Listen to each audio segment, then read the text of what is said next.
We are here in Illinois, and we are hunting with Carl, the Michael Jordan of sewing, and it's kind of a compliment and it's kind of a dig. It's sewing, yeah. It's like a backhanded compliment, kind of. And John Eberhart, Mr. Michigan Public Land Big Buck Slayer. So Carl asked me when I'm going to get my Juki. I've been saying I'm going to get a Juki sewing machine for 2 years now. 2 years now. Yeah. And the problem is because hashtag real talk, I'm probably just as good of a sewing guy as Carl if I had the right equipment. I can't picture that. Hey, I have evidence of Greg's sewing skills at my house. Yeah. I keep them all. They're little mementos. Yeah. Hey, I tried to make this. This is my idea. Now, can you make it like it's supposed to be? Yeah, I can see that. If Like you're just- what? It would have been the 1, 2. It would have been one of the earliest Phantom prototypes that I sent you, and you wanted to convert it. You wanted to do some modifications for a rigging saddle, just a preset saddle. And you tried sewing some. You wanted to have. Oh, that thing? Yeah, that thing. Okay. Oh, that thing he remembers now. Yes. And the thing is, honestly, Greg could probably sew almost as good as me if he had the proper equipment. He's trying to do it on a Susie Homemaker plastic Correct. singer, at home. Yep. So it's just, I'm actually surprised you haven't broke that machine yet, trying to even go through webbing at all. Well, I've broken a whole shitload of needles. Well, a whole crap load of needles. Yeah. Yeah, no Said swearing. it twice. Yeah. I can say crap load. Okay. I'll have to edit that out. I've broken a lot of needles. Yeah. But I guess that's just part of it. I do need the Juki, but the thing that's stopping me is hopefully my wife isn't going to listen to this. She won't. She won't listen to this. But she won't clean out the freaking room because there's only one place in my house I can put it, and it's a big closet in our guest room, and it is full of junk. Would you fill it back up? No, she won't clean it out. No, I thought you cleaned it out like a year No, ago. I didn't. Was it supposed to be out? Nope. That's supposed to be in? Nope. It's supposed to be just like it is. Okay. I thought that popped out. No, she won't clean the room. So I don't know. I don't want to do it because I'm gonna have to go in there and so here's what I'll do. Dudes out there can relate. I'll go in there and throw all that crap away, and then 3 months later she'll say, "Where's that thing that I?" And I'll be like, "I don't know. I don't know what happened." Cool to thing it. about my wife is she's not a saver, and she'll tell you so. If she sees something in the house and it's not glued down, number one, and it hasn't moved in like a week and a half, she'll throw it away. Really? Wow. Yeah. I wish my wife was like Yeah, that. Yeah, me she's too. like that. And it's funny because Cam, my youngest daughter, she's just like me. She's the more stuff she has around, the more creative she can be. And she's into crafts and stuff. So I've got my 2 Juki sewing machines. My main one's right here. So it's about 8 feet long total because they're on 4-foot tables. And I took a 4x8 table of her own and put it up on the back side of mine so we're facing each other. And she's got craft crap, hot glue guns, markers, tape, wow. everywhere, to the point that it's spilling over onto my table. Uh-oh. Yeah, It's becoming yeah. No, I love it because she's just like me. Have you taught her to sew? No, she wants to learn real bad, but the Jukis are they're mean machines. I mean, they're not. It's not something you want to necessarily try to learn on, I guess. Are they Japanese? Yeah. Okay. Yeah. Really? I don't understand. Why is that? Why would that be? It's just Because you could get your hand up under there easier or something. Yeah, you could. It'd be hard to do on a home machine. Yeah, well, home machines, they don't have near the power, Right. And they generally the speed's slower on them and stuff like that. I mean, I probably could, but I mean, they're an industrial machine, and they've got the big foot pedal, and you've got to have pretty precise control, with your foot on it, and then of course it's got to raise the needle. It's got the pad right here with the arm, and you do it with your knee, so you don't need to use your hands. Which is awesome. It's awesome, yeah. But So, all the stuff I have stitched, there's 2 different Amish bridal shops. Not bridal like you're getting Like married. horse bridal. Yeah. The horse bridal shops. they got and the big can- leather machines. Yeah, they have German sewing machines from the 50s. Yeah. And they are just bad. Well, when we were designing, when we were working on the ESS, you sent me that one that you said that one of those guys had done. He did Yeah. a really good job. Yep. On it. I mean, They do a nice job. Big heavy thread and it was like, I mean, we use big thread. This dude used like saddle thread. That's exactly what it was. Like horse thread. Yeah. It was like we use a T135 on all of our saddles. This was like a T300. it was ridiculous. It was like taking your shoestring out and starting is it like that twine that we used to make saddles with, the Speedy Stitcher? Gosh, that's the worst thing ever created. But it works for certain things. It does, but I look at something that's been Speedy stitched and I'm like, it looks like I see it. It looks like Shrek. It just Okay, reminds me of Shrek. Do you remember the old trophy line lead strap? Yeah. That was 9,000 pounds strapping, 2-inch wide. Yeah. And I took that to him, and I wanted it to be more like a rope, so I wanted him to double it over, so it'd be 3 layers. Yeah. Yeah. And instead of 2 inches, it'd be like 3/4 inches. And I said, "Can your sewing machine go through that?" And he said, "No problem." he said he can go through like 3 or 4 pieces of leather together. So and it went through that like it was butter. Yeah. Like nothing. Man, that is crazy. I've messed around with one of those machines a little bit. They're incredibly awesome. And What kind of needle must that take? Yeah, it's a big needle. yeah, it's huge. Like literally, if I had to equate it to something, if you take the inside of an ink pen out and the actual tube that holds the ink, they're about that thick. Good grief. Yeah, they're crazy. Good grief. So sewing talk complete. Illinois hunting. We've been here for a week. We started on what did we get here, like the 24th, something like that? I started on the 24th. Okay. And then left Wednesday night. October 24th. Today is November 1st Yep. as we are recording this. Yep. So we've been here a week. Yeah. What do you guys A think? lot of rain.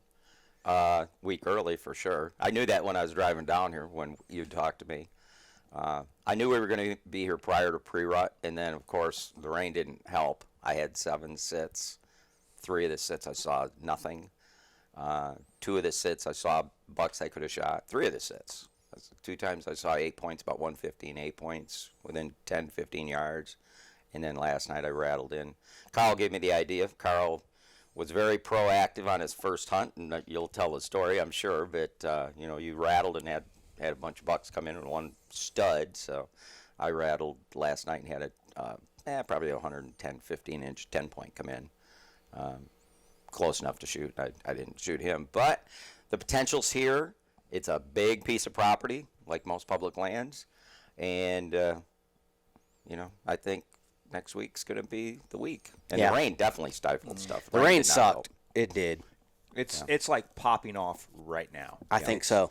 I think the After last your set yesterday. I think the last couple days it's starting to fire up.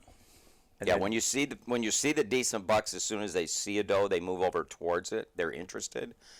That's when you know something is starting to happen, because those bucks we looked at in that field that evening, well, you and I, Yeah.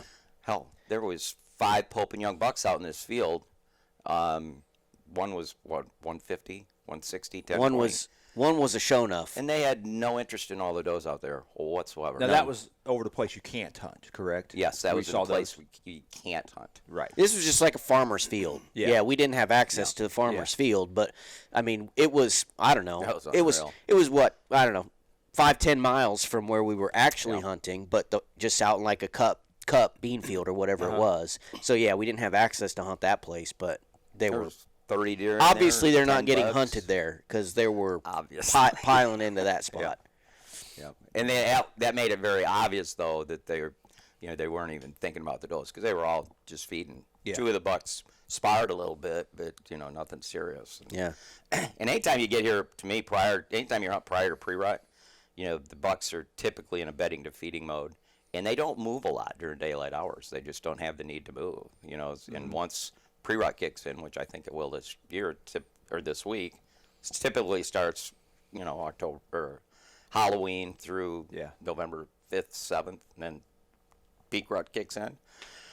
And they just don't have a lot of reason to move a lot during daylight hours, because they're just bedding to feeding. And then once those first estrus, those start coming into estrus, those early ones, man, that just kicks everything off. Yeah. Then the chasing begins. I'm excited about this week.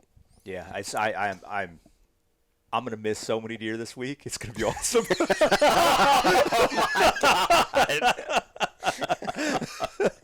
Yeah, because you've already missed one. Yeah. The tally's up there. Yeah, well, I have a pretty legitimate excuse for that, and we'll get into it. But I mean, we chose to do it, so we're slave to the camera. So Yep. Wow. It's and I'm gonna modify that approach a little bit though. I mean, especially with me shooting a recurve. If I'm gonna try to get footage if I can, but if that deer's coming in like that 8-pointer was the other day, I am not going to sacrifice my shot opportunity. I'll get the camera back on as soon as I can. Yeah. But Make the kill. Self-filming is tough, man. People don't it's realize tough. unless they've done it. And I'm new at it, But every sit that you do, you learn a new trick. Well, and every encounter with a deer is different. Sometimes the deer, they're coming in a trajectory that allows you to plan and say, okay, there's a scrape right there. There's my shooting lane. I can get it there, get prepped, and get ready. Sometimes they come in all willy-nilly. You don't know what the heck they're doing. Yeah. That's a really hard situation to come in. And sometimes they come in fast, like your deer did, Yes. and you're constantly trying, and it's just really From hard. behind you. It's really hard. You did a good job, I thought. Hell, I thought your footage was really good. It was. Yeah, if that deer hadn't winded you, it'd have been a dead deer. Keep that in mind too. Yeah, because my thermals were dropping right where I wanted them to. Oh, he winded you. Yeah, he it's- got me, no That doubt was- about it. We That got was it on just film. Like that. That was instant. So me and Carl filmed our whole hunt here in Illinois. So if they're not already live on our YouTube channel, they'll be live shortly, and you can see this situation we're talking about. Carl got it all on film. That was he hit your scent stream or your ground scent. Well, I never walked over there, so it was my scent stream. He hit your scent stream. It's Immediate. obvious when you're It was watching immediate. Yeah. Yep. Boom. We turn around. It's like they hit a wall. Yeah. Yeah. Yeah, it was one. I'll go ahead and talk since we're talking about. I'll go ahead and kind of say what happened. But I rattled this buck in. I've been having a lot of luck with the horns. I got one of the black racks, and I love that thing because it truly is. It's like I want to compare it. $2 I want to compare the black rack with my rattle bag because it's not even close. Well, okay, that's why I want to compare it because I haven't rattled in anything, and I've rattled pretty much every sit since you had such good success, and it's not working for me. So I want to do a side-by-side comparison. Yeah. Anyway, go ahead. But anyway, I had seen a body of a deer, just a few minutes prior in the bedding area because I had scouted this place out the evening before, or the day before because it rained for 18 hours straight. Mm-hmm. And then that rain moved out, and we got out there. And because I just thought, man, those bucks are going to be moving around, after the rain moved out after that long. And I saw just a flash of a deer over in the bedding area, and it looked very long. And I was like, I think that's a buck. So I waited a few minutes, and then I slammed that black rack together. I've been getting pretty aggressive with the antlers, and I hadn't even got it completely hung up yet. And I look over, and he's coming out of the bedding area. He walked right to a mock scrape I had made the day before, worked it. Of course, I got that on video. And this whole time, he's at my 7 o'clock from the saddle. Now, this is the 8-point? This is the 8-point, Okay. yeah. He's at my 7 o'clock, and he's slowly making it harder on me. Well, quickly making it harder on me because he works the scrape, and he starts coming around to my 6 o'clock. And so I've got my bow here and the camera, and I'm trying to move it. I'm trying to keep him in frame, and then he's getting so close. Okay, now I need to think about where I'm going to shoot him. So I'm starting to move the camera ahead of him, hoping he'll slow down and stop in that frame so I can shoot him. And basically, I had made my last move with the camera to where I was going to shoot him. At this point, he's at about my 5 o'clock now. He's getting close to my 5 o'clock, and I'm drawing back on him, and that's when he caught my ground scent. But he had to clear a big tree and a big branch before I even had a shot, even without the camera. But he did that at 10 yards. So if the camera wouldn't have been in the equation, I would have had him at 7 o'clock at 10 yards because the tree and the branch was giving me cover. I would have drawn right there when he was behind that tree, especially at the pace he was coming. I wouldn't have to hold forever. and I could have shot him anywhere between 10 and 6 yards before he hit that ground scent. It would have been a 1/4-2 shot, but it was right there. I didn't catch that part because when I was watching that video, because the deer, you're here and the deer's coming this way, and so you drew on that buck when he spooked. You were starting to draw when he spooked. Yeah, I was starting to draw when he spooked. I bet there's an excellent chance he picked up you drawing in his peripheral because he was not even to you. He was still coming in towards you where you'd been in his peripheral vision. He might have picked up your movement. He may have, but his reaction tells me it was smell because he never even looked up. Usually big bucks don't. They just turn. I mean, it could be, but as soon as he cleared, as soon as he was gone, I instantly dropped milkweed and it went right there. It looked like a wind bump to me. Yeah, but anyway, so you'll see in the Where do video, you have their camera arm when you set it up? Is it on your right hand side of the tree or on the left? I put it in the center. You put it in the center. I put it in the very center because here, what I found, you don't know where they're going to come from. You just most times you don't. Where I've been hunting, because they could just come from anywhere, and they've proven that time and time again. But yeah, I had it. I mean, moving the camera, having plenty of arm and movement, range of movement, that wasn't the issue at all. It was just you can't draw your bow with one hand, and you got to keep moving the. That'd be a neat trick. It would be a neat trick, But anyway, so he got my win, and he made like 2 hops, and he's like at 22 yards, and then I was rattled at this point, and I just rushed the shot, and I shot right over his back. Something to always keep in mind, though, just move in your future. Anytime you got a deer coming in, and it's coming in at a 90 degree, it's coming in 90 degrees this way. Never take your shot until the deer is past 90, until he's past even with you, because anytime he's moving still in your direction, their peripheral vision is freaking phenomenal. Yeah. And they can pick up movements unbelievable. As soon as he's 90 degrees and beyond, he can't pick you up in his peripheral vision because you're too far to the side or behind him. It's just something to keep in mind. Yeah. Another thing that does is it gives you the quartering away shot too. Yeah. Gives you a better angle. But it's the peripheral vision that can potentially get you picked. That's a good point. But he was a good deer. I mean, what we guessed he was about dandy. 130-inch 8-pointer. Yeah, That's beautiful. probably about Somewhere right. in there, Yeah. 125, Beautiful 130-inch buck. 8-pointer. He was nice, 3-year-old. Yep, you did everything perfect, man. That would have been your biggest recurve buck ever, right? Yep. Well, so you've hunted with both. You hunt with the compound too. Well, actually, except for last season, I've hunted exclusively with trad gear, being a recurve or a longbow for almost 15 years. Oh, okay. And I took a break from it and shot a compound last year. I didn't kill anything last year, but I started playing around with the recurve again this year, and it's just me. It fits. It fits my personality. It does fit your personality. I love shooting a trad bow. I love the feel of it. I love seeing the flight of the arrow. I love the simplicity of them. I just love everything about them. I mean, yes, I am intentionally limiting myself, obviously, with distance and stuff like that. But I don't have to worry about mechanicals, which Greg will talk about. Tuning issue, none of that stuff. What's your comfortable shooting distance? I thought it was 30 in a perfect scenario, but I found in North Dakota that was a little bit too much of a stretch. Luckily, it worked out. On the target range, it's fine. And I've said it. I've said it before. Everybody's their own backyard hero. I can sit out in my range and smoke my 3D Reinhardts all day long. Yeah. But when you're shooting at a live, moving, active animal, and that's adrenaline, that has defense mechanisms to detect you. Everything changes. Yep. Everything changes. It's a completely different animal. I've pretty much moved it to 20 and in. Yep. 20 and in is my bread and butter is like that 12 to 17 range. That's a very chip shot. It's a very natural shot for me. I would have preferred taking that 6 yard. If I would have been able to take that shot at that buck at 6 yards, I would have preferred to have the 10-yard shot.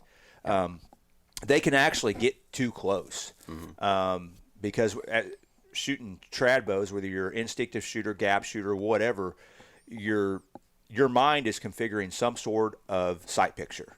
It's all subconscious. more or less, and it happens very quickly. But the closer that animal is to you, the farther the end of your arrow is from where you want to hit. It's way low. And so you're trying to visualize that trajectory and everything. And the farther the deer gets out away from you, the closer that arrow gets to where you want to hit. And your mind can process that sight picture because it's more compressed, a lot quicker, and it sounds odd, but That's a lot of technology. I don't want to wear right over my head, man. it's a visual sight I picture get is all it is. But Yeah. I can actually stack arrows better at 20 yards than I can at Really? 10. Yeah, absolutely. I'm a 12 to 18 guy. That's whenever I set up a location, a preset, I always go. I like my shots 12 to 18 to 20, somewhere near. I got a 35-yard pin, but I suck at 35 yards. Yeah. 25 and But no, good. my bread and butter is pretty much right where yours is at. Yeah. That's what I really, really like. Yeah. Yeah. Deer's not too close to you, And I'm shooting a compound, you're shooting a recurve, so that speaks a lot for you. but yeah, that was my miss. And then my day one, which Greg just did a fantastic job editing my crappy footage of that.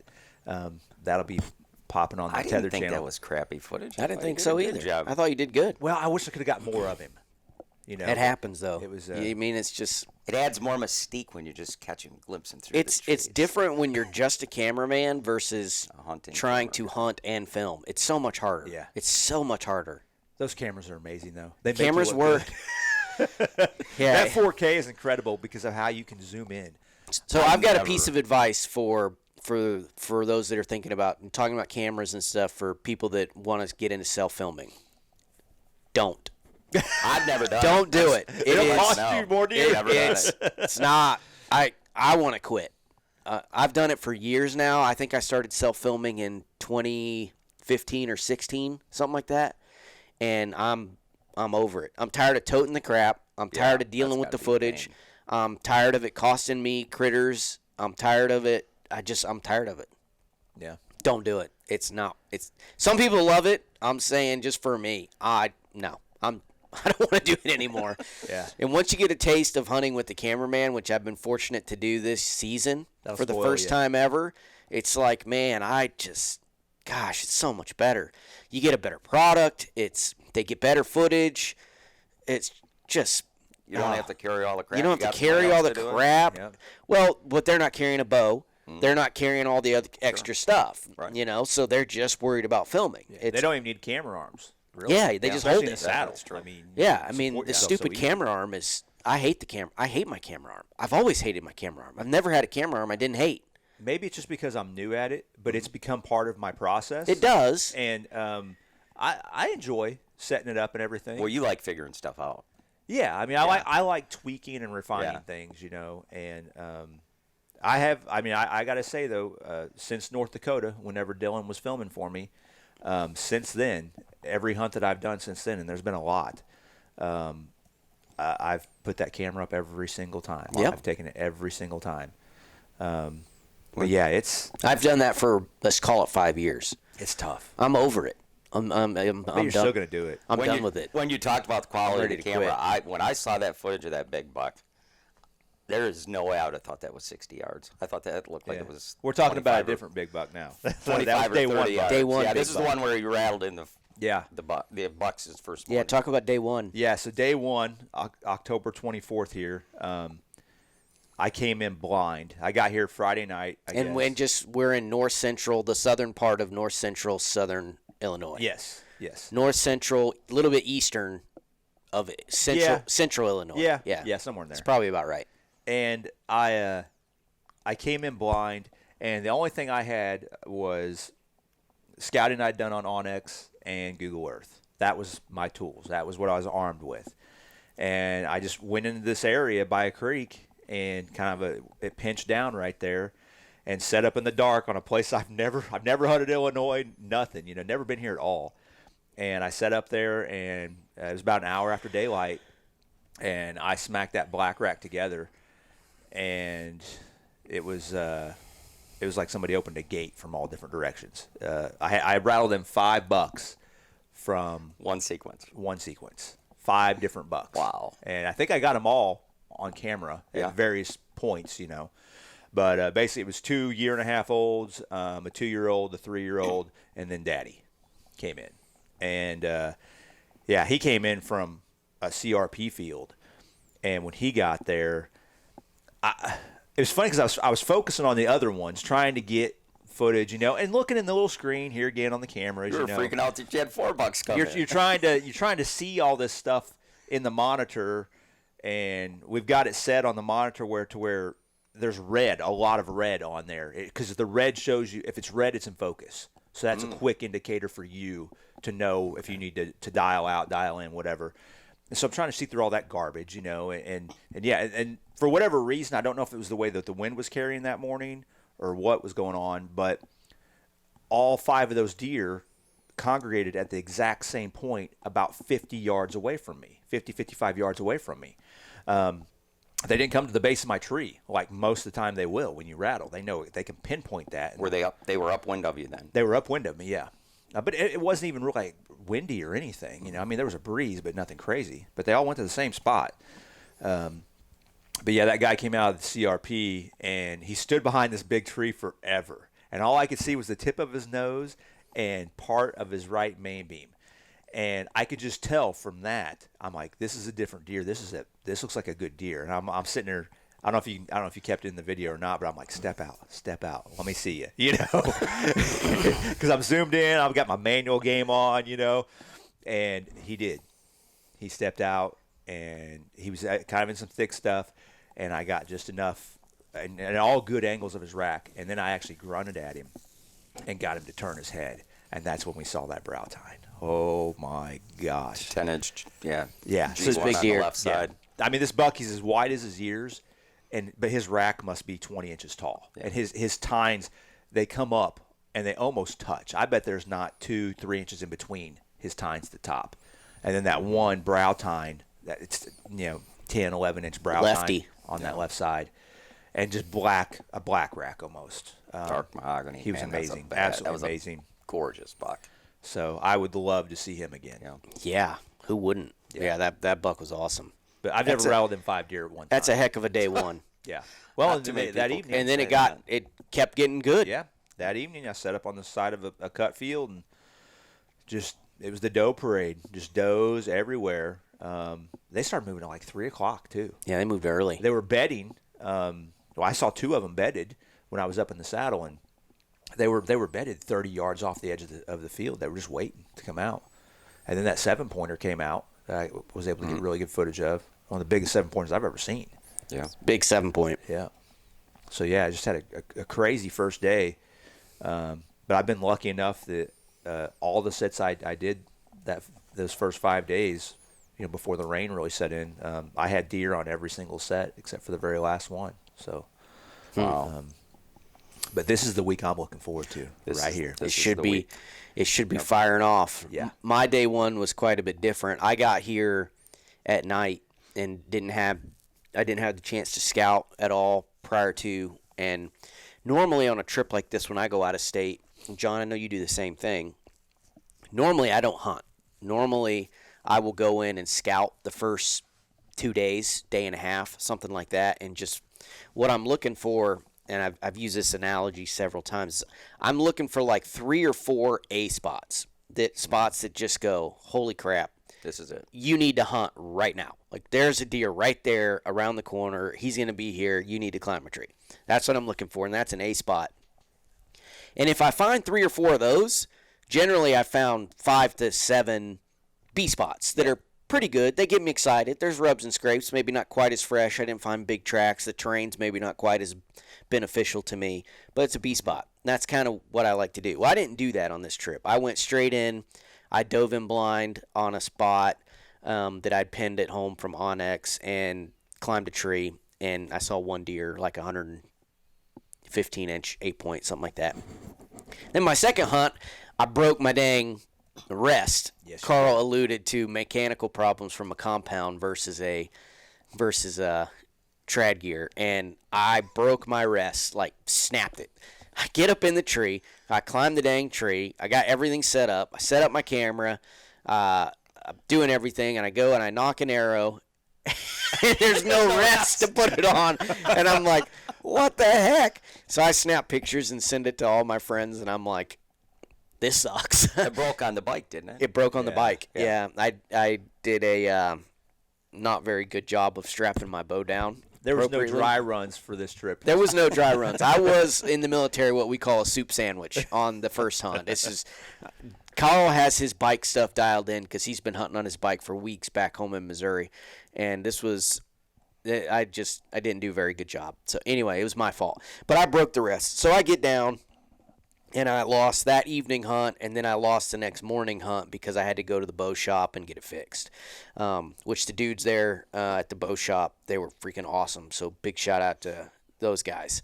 And since then, I just haven't had the luck that other folks have had. I saw one shooter. It wasn't until yesterday that I saw a shooter. So it's been the slow week for me. I'm very much looking forward to this week. Now that we're into November, sweet November. Yeah. Sweet November. I think it's about to start popping off because I had a show enough, 2 show enoughs yesterday morning. Both of them interested in does. So that's exciting to see that. I mean, this one big old joker, man. So my little story. So I get back there to this spot that I'm gonna hunt in the morning, and it's a super obvious spot.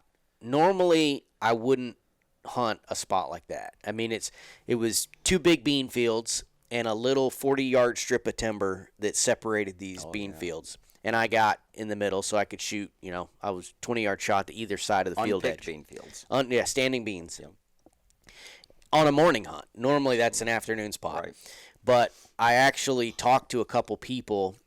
I talked to a guy that works here at works in this area, and he's from Alabama, and now he works out here in Illinois. It was interesting. And he goes, we got talking, and we figured out we're both from the South, and then he said, I'm from Alabama, and I was like, oh, my whole family's from Alabama. They're from Montgomery. And he goes, I'm from Montgomery. And so I'm like, okay, instant connection. This is awesome. He's about to give me information. I'm like, this is sweet. He works here. And so he goes, so you're from Georgia? And I said, yeah. And he goes, you're hunting the thickest, nastiest crap you can find, aren't you? And I was like, yeah, I am. And he goes, and you're not seeing anything, are you? And I was like, no, I'm not. And he goes, you're doing it all wrong. He said, you got to hunt these deer differently. He's like, you got to find open timber with acorns and field edges. And I'm like, man, that's not me, not typically how I hunt, but okay, let me give it a whirl. So I go into this spot blind, and I'm actually met another hunter there at daylight. I beat him there. Yes.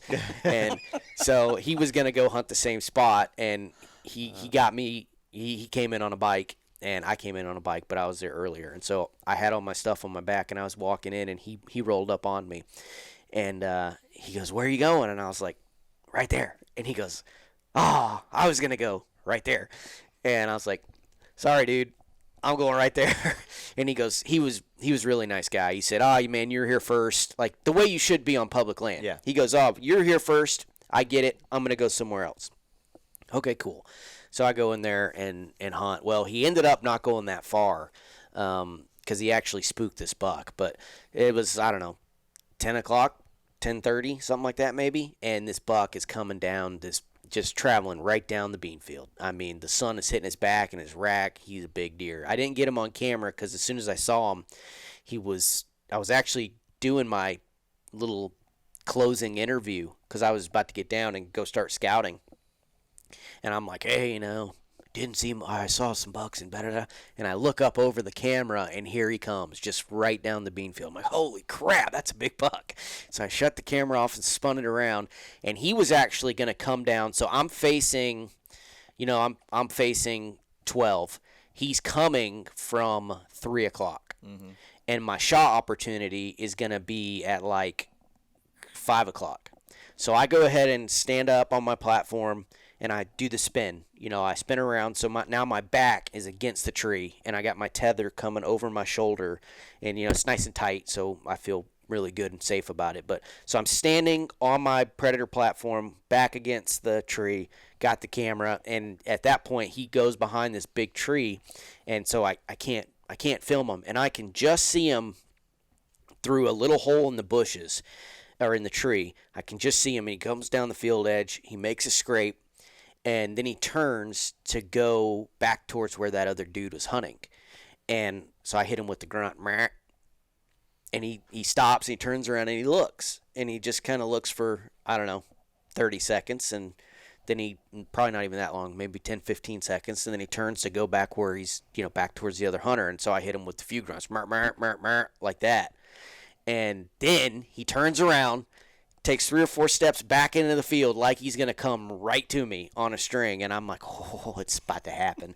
And he stops, and he just looks for like 3 or 4 minutes, just like a big buck will do. Yep. He just stands there in the wide open field, bean field, sun hitting his rack and his back, and he's just a big brute. He's like 140-inch, 10-point, just a beautiful deer. And I'm thinking, it's on. He's coming. And we've talked about this. He's just, with the decoy stuff, he's just standing there looking for the source of that noise. He heard the grunts, and now he's trying to confirm with his eyes that there is a buck, chasing a doe or something. And he's just sitting there looking, just looking, smelling. Looking for a visual. Looking for a visual confirmation, and he never got it. And after 3 minutes, he turned, and he went on his merry way. And then that other hunter, I think, saw him, because I'm not sure. I'm not sure if the hunter saw him and he was getting down to go maybe make a play on him, or if he tried to do some kind of weird rattling. I don't know. I heard some weird noises back there.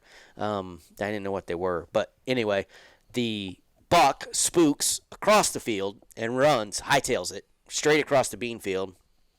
And then I see, 10 minutes later, the hunter comes back out to the road. So that was it for that. So I went ahead and got down, and that's been the highlight of my hunt so far: a broken bow rest and a big giant buck. But speaking of getting down, we're also at that point to where we're going to have to be sitting longer, because we're going to be that midday movement. Oh, absolutely. Yeah. I mean, it's about time.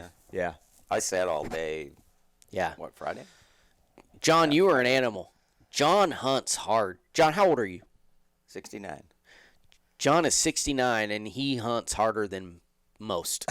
Yeah. He is. With that. I mean, and I'm including myself in that. I mean, I can hunt hard in spurts, but typically if it's like not great conditions, or, my pinky finger is hurting, I'm not going to hunt as hard.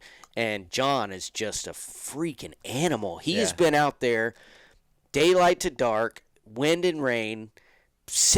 You are an animal. I am very impressed. We haven't even needed our alarm clocks. No. Because it's like, I had mine set for 4:15, and like at 4:13 every morning, He's the first. Regimented. This is true. He's the first one out the door, and he's the last one home. Yeah. Hey, John is an animal for sure. Yep. Well, I'll consider myself extremely lucky if I'm able to perform at the level you do. Well, yeah, thank I am you. very well. impressed. You guys have taught me a lot of stuff, man. When I first got here, Craig gave me this e-bike, and I'm like, wow, this is cheating. The e-bike is unbelievable. The term is so overused, but it is a game changer. Yeah. The e-bike is Oh, money. man. So I went back. My first day, I just spent scouting. I didn't get here till Saturday night. Sunday I scouted, and then Monday morning I scouted. And I didn't see anything that was like, hunt me right now. I saw scrapes. I saw one really good spot. There was 2 scrapes and some really nasty cover, and it just looked like a place where a big buck could just transition through this nasty cover checking for does. And there was 2 big scrapes, and it was definitely the way those scrapes were positioned in the area they were in. I could tell it was a mature buck. There's no way a young buck's made these scrapes. So I set up on that spot, and I hunted that one evening, but the tree, that's one of the downsides on public land. You can't clear shooting lanes. Right. And so I just didn't have any shooting lanes, and that was the only damn tree I could hunt those scrapes from. And a deer went through there, because I hunt right until it's dark. Yep. I don't even know what the legal time is. You're supposed to be out of the tree, but I hunt until dark. So I don't know if I was breaking the law or not. But Yeah, 30 minutes after. and a buck actually, as I was prepping to get out of the tree, it was dark. A deer went through that. I don't even think I told you guys this. No, you didn't. You're keeping it to yourself. I heard. I'm going to show you where the spot is because that's Well, you're really leaving today, good spot. And I'm leaving today for personal reasons. My daughter called me with some personal stuff the other day, and it made me cry. But I have to leave today, or I would stay a few more days. But anyway, that was a really good spot. I didn't see any deer other than I heard that one going through those two scrapes, right at dark, and I waited until he left for me to get down. Did he work them or just go through there? He worked one of them. Okay. He worked one of them, and he was going out into a weed field. But it was dark. Yeah. And that's the downside of prior to pre-rut. Yeah. Is the bigger bucks, the monsters you're trying to kill, they just don't move much during daylight hours. And if they do, it's usually within the cover. Now obviously we saw that one buck out there in that field, that farmer's field. Yeah, but that's a different story. That was different. This is actually getting hunted, and there's quite a few vehicles here. I mean, there's a lot of guys hunting here. A lot. And I talked to several guys. One guy, he had killed a 218-inch buck on this public land, and 2 other booners with a shotgun. Never killed anything with a bow. And then I talked to another guy yesterday that had killed 2 200-inch bucks on this public land. And but anyway, so other than that spot where those 2 scrapes were, I was hunting primarily transition zones. I've got this one really good that I left marked for you guys. That's a really good spot. It's a transition zone where from 2 different bedding areas they have to go through this, it's probably a 100-yard wide swatch to get to these picked cornfields. And it's a really good spot. I sat there all day Friday, saw 4 bucks, no shooters, had a 115-incher go by me Friday morning. And I had him go by me Saturday morning in the same tree. I sat there Saturday morning as well. And then yesterday, I sat in this was just a spur-of-the-moment deal, what you and I did yesterday. Yep. I just went as far back in the public land as you could, probably 2.5 miles back by the lake, and just jumped in a tree where I had it was open timber, like that guy that works here had told you. And then I did what you did, Carl. I rattled probably 45 minutes before dark, and 10-point came out, and he came across that. I was right next to a picked cornfield. He came right across that picked cornfield, and he came right over. And he was a 3-year-old, even though he didn't have squat for tines. Right. He was a 3-year-old, had a big body, and then another little buck came in too. So 2 bucks came into that rattle sequence, and he came in within 25 yards. What are you using to rattle? I'm using a 30-year-old Nightingale rattle bag. A bag, okay. A bag. But I don't use. Here, I agree with you 100%. You've got a lot of big bucks here. We were talking last night. You guys are saying, you thought there was 10 200-inch bucks on this property. Yeah. Which there's no way. In my opinion, that's impossible.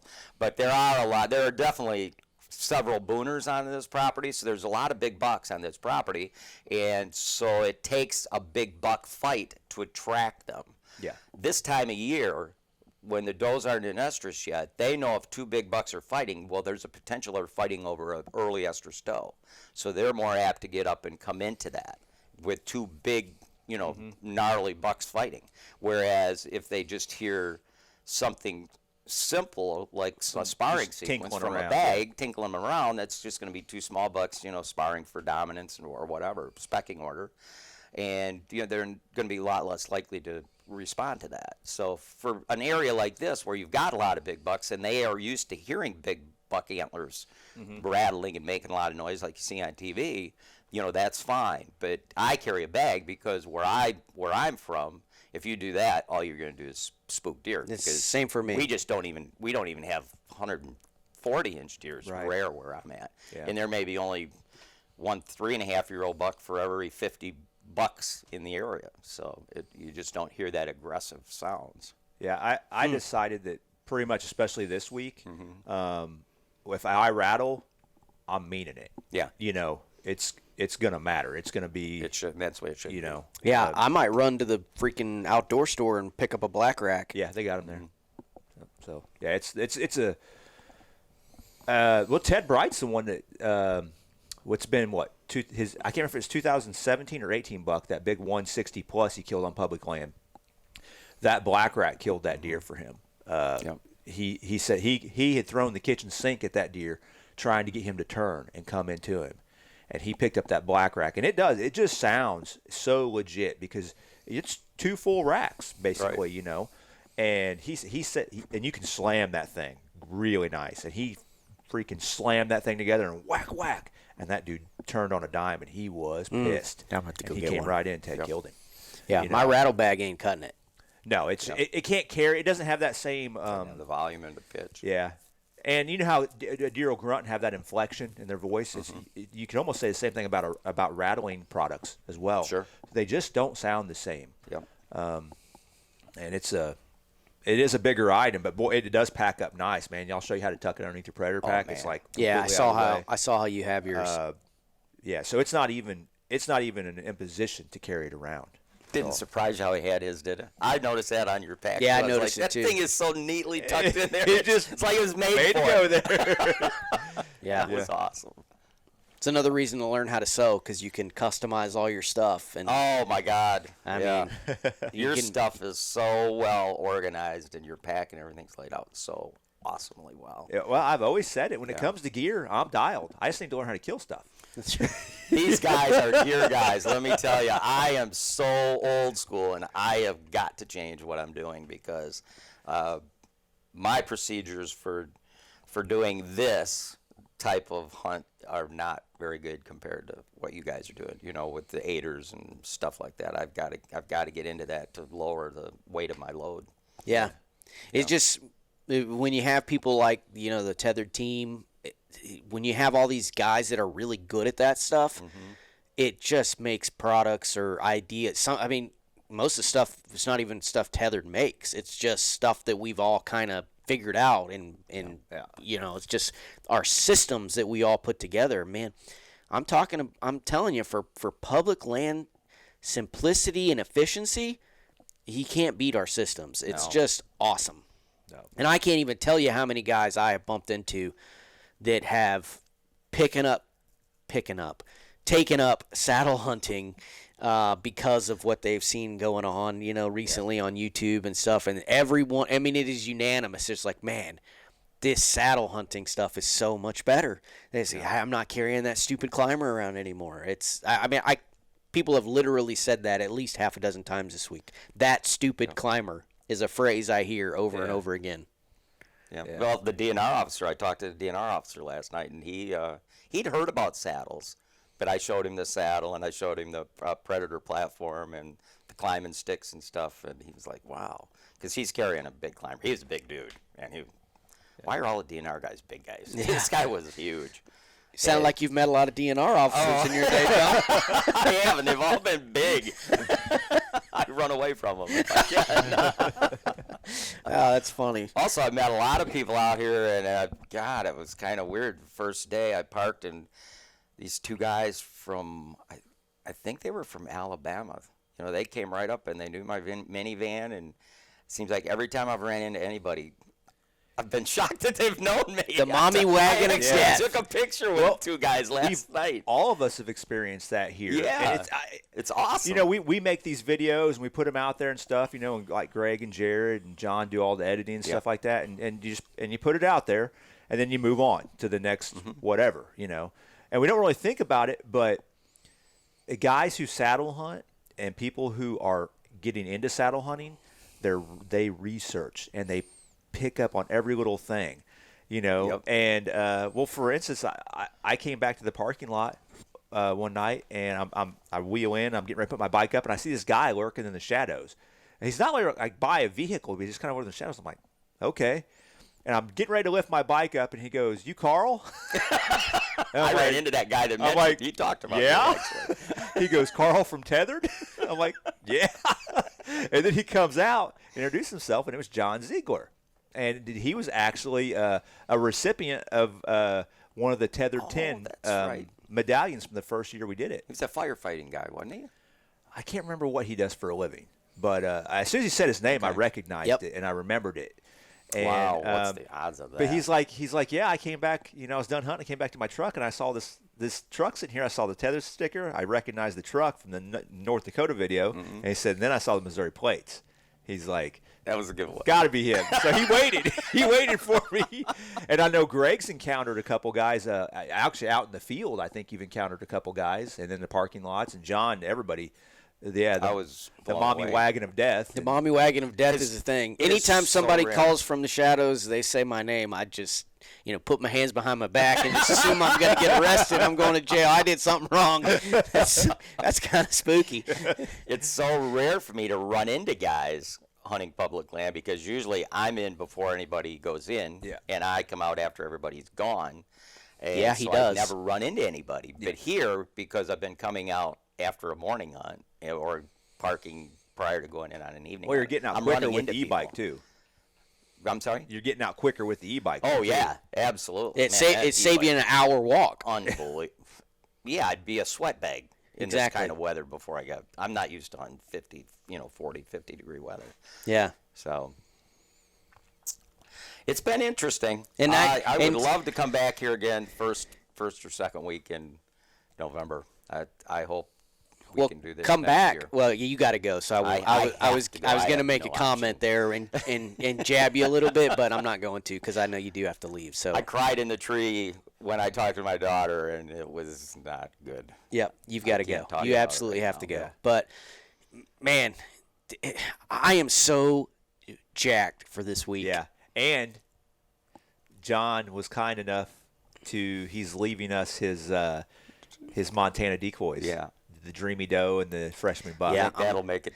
If I'd have had a decoy against that 10-pointer, he'd have been and dead. yours would have came in too. Yep. That big one definitely would have came in with a decoy. Yeah.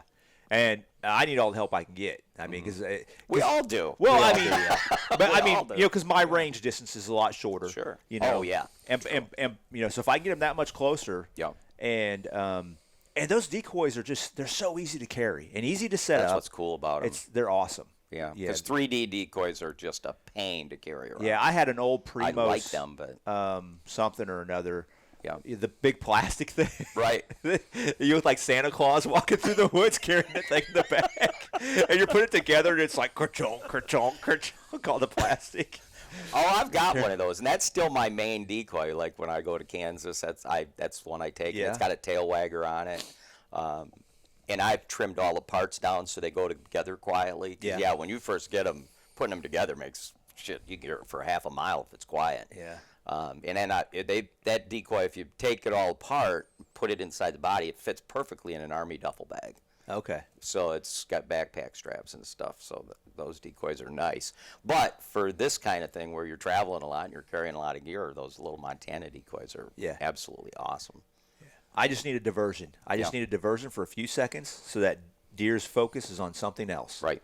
You know? Yeah, because when they... Or so they'll come that extra 30 yards that you need them. Exactly. You know, it works two ways. It not only brings them that extra 30 yards to put them in your range, it keeps their attention focused on the decoys so you can get away with some minor movements. Yeah, especially, you know, with us, we need it because we're trying to move that stupid camera and get the bow. And it's just, you know, well, you need when it a deer sometimes. is attentive, when a deer has came into a rattling sequence or any kind of calling, they're looking. I mean, so they're not just passing through. They're on alert. They're on total alert, so it's hard to do any kind of movements without getting picked. Because they're already looking for something. Yeah. Yep. I mean, there's foliage in the trees here, which is kind of nice, in the timber anyway. The stuff on the outside edge, the wind's blowing all the leaves down, but there's foliage, so it's not so bad. But when the foliage is down, man, and a deer comes into calling, if you don't have something to divert their attention, Well, let me ask you it's this. tough.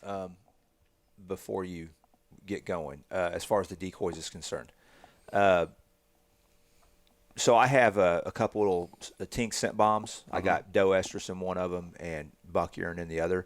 What I was going to do was just crack open that buck one and pull the little wick out and just put it right underneath its butt. Do you use scents of any kind? I typically do not. You do No, not? I rep for tinks, and I get all the scents I want for free, and I still don't use scents. Okay. Well, I didn't know. I didn't know if like you would like give a little squirt on your decoy tail, because those Montana decoys have that real looking furry tail that Yeah. magnets on there. Well, if I were going to put any scents down, I'd put it on the ground. I wouldn't put it on the. I wouldn't put it on. Yeah. Right. I would fabric at all. actually hang it in a branch nearby, Yeah. so you get more wind. Yeah. That's what you Well, want. not only that, if you put scent on the tail or on the actual fabric, then that's going to rot. It's gonna get get gross. bacteria, and Yeah. it's going to get gross. And Yeah, it's just gonna hang make it. bad If you for got the those future. bombs, they usually have the little hook. Yeah. Yeah. Yeah, so just open it and hang it on a branch that's close by. Or just put some on the leaves down below the tail. Yeah. Either way. I just personally don't use scents. I've had scents in the past work against me so many times that I just don't. I've use heard scents. that. Yeah. Some guys, they'll have them work against them as many times or more than they work for them. Well, and you got to keep in mind when you're pursuing 3.5-year-old and older bucks, it's a different animal. So I talk to guys. Well, this worked great. I'm seeing lots of deer. I pee out of my tree and deer come in. Well, I'm not hunting regular deer. I'm hunting those big, mature bucks like you guys are hunting. Same deal. And they think differently. They're more cautious. They're more aware. If they smell something that's out of place, they're going to turn around and leave. Every little detail when you're hunting those types of animals matter. Now, when you're rattling them in, if they come in out of sheer aggression, then a lot of stuff bypasses them. Correct. Their senses. But right now, It's when they'll make a mistake this time of year. yeah, when they're coming in out of aggression, they might just come in, and you'll get your opportunity. But like the one you rattled in, the big one, there hasn't been anything in estrus yet, and he's coming in just out of curiosity and caution, and he was very curious. He was very cautious. He's not storming in. So He hung back. But he might this Yeah. week. Yeah, so if there was a You might store it this week. scent there or something that had some bacteria or just didn't smell right, he might turn around and leave. He left anyway, but yeah, I've just had scents work too many times where I'm using a doe and estrus scent, especially prior to the rut phases. If you use a doe and estrus scent, if does come in and wind it, they don't want anything to do with the doe and estrus because that's going to attract a buck. So if they come in, they're very apt to blow and snort and just make all kinds. That's what they do in Michigan anyway. I don't know if they would do that here. So I just clean is best. And I've used doe and estrus urine back in the 70s and 80s. And I've had bucks, 5s and 6 points and, small 8 points, walk right down my tracks. So you'd So recommend I've had it work that way. just run the but decoy. I just run it the clean. decoy clean. If they see the visual, if they come into rattling and they see the visual, they're going to come. Because at that point, in their I mind, agree. they have two confirmations. It's in. They Yes. heard it, and now they've Now seen they it. see it. Yeah. The scent is not going to make any difference. By the time they get to where the scent would be, they should be in your kill zone anyway. Yeah. Well, we could keep talking this crap forever, honestly, but Yeah. it's getting me a little excited. I'm ready to get back out in the woods, and you got to hit the road. So Yeah. we should probably wind this thing down. Final thoughts on your Illinois hunt, John? Me and Carl get to keep going, so we don't have to give final thoughts. But final thoughts before we go. I just wished, well, it wouldn't have mattered because of what happened, but I'd have much rather been here the first time. Yeah, I wish we you could know stay you here with would. us this but- week. And I loved this spot. I think this spot's great. It's kind of interesting because this public land is kind of different than most public lands in Michigan. Michigan, you've got defined bedding areas and stuff. Here, there's so many places deer can bed. There's so many crop fields. There is no boom, there's a destination location. Right. Unless you find a primary scrape area, which that one was that I told you about, those 2 scrapes. That was a destination spot where he's going to go through there. But for the most part, there's oaks all over the place, so there's acorns all over the place. There's crop fields everywhere, cornfields, bean fields, weed fields. So it's just getting out there and, Carl, you got the right idea. Rattling and making things happen. Now, obviously, the beans, that's a big deal. Standing beans. Yeah, I'm going to be hunting more standing beans. Yeah, and right now, standing beans and the picked corn, and if you can find some areas where there's still some acorns on the ground, because they're pretty much mowed up, because there's a lot of turkeys out here too. I had a row of 9 longbeards go by me yesterday. That was kind of cool. I told you about that. So the turkeys have got the acorns pretty well mound out. But there are, because you guys did see some acorns on some trees, I thought. Oh, yeah. Clumps of them. Yeah. Oh, yeah. Pin oaks. Pin oaks. The pin oaks are holding still. Yeah. So okay, I didn't see a whole lot of pin oaks. Well, they're probably down by now. Probably, especially with all the wind and rain we've had over the last few days. So what I would suggest is, because now that transition zone where I had that 8-point go by, that's going to be a super spot. That's going to be a really, really good spot. It's pretty narrow between the lake and the weed field. It's, like I said, it's probably 100 yards wide. And deer from a big area of timber to get to this pit cornfield have to go through that pinch. They have no option. They have to go through that pinch. And I was seeing on average, and I hunted there 3 sets. Well, one was all day, and then the next sit Saturday morning. I saw 9 to 12 deer each morning and each evening. So, and there was just natural doe traffic going through there. So obviously, all buck activity during the rut phases revolves around doe activity. So anytime you got natural doe activity and you're not disrupting it, and that was an easy access spot. That's another thing out here. I screwed up 2 of my hunts because of my entry routes. I was hunting. I actually had to walk through a picked cornfield for a morning hunt and then go in the timber and hunt, and I totally screwed them up.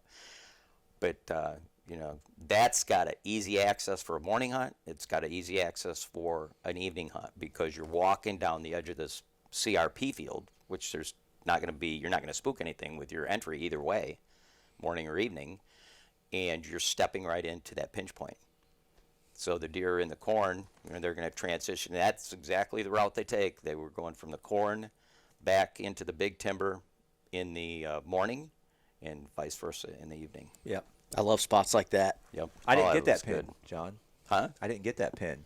I'll show it. I'll give it to you. Oh, before we let you go, there was another little win for me this week. We were discussing places to set up. John and I. Carl, he had to sham out for a few days and he doing whatever sewing people do for a few days, and so me and John were discussing the maps, and we picked out like 3 times the exact pins of where we would go, and I was like, yeah, I feel pretty good. I picked the same spot that John Eberhart would pick, so that was a big win for me. And you got to go to the first one, and then I went to the second one because you picked the exact same pinch that I did where I saw all those deer. Exact same.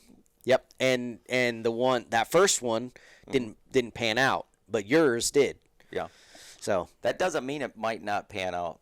Correct. It just means that particular hunt. Yeah, it's definitely a spot I would go back to. Yeah. I mean, because I went into that pinch and I hunted morning and evening. The afternoon I hunted first, and I saw 3 or 4 deer, does. And then in the morning I didn't see anything. But after the morning hunt, I kind of got down and scouted the area. When I went in and hunted it, I didn't scout. I picked a spot on the map, and it was strictly a terrain play. If I'd have seen sign, that would have been cool, but that's not really what I was looking for. I was just hunting the terrain. And so then I got down and, did a recon of the area, and I was able to refine my setup.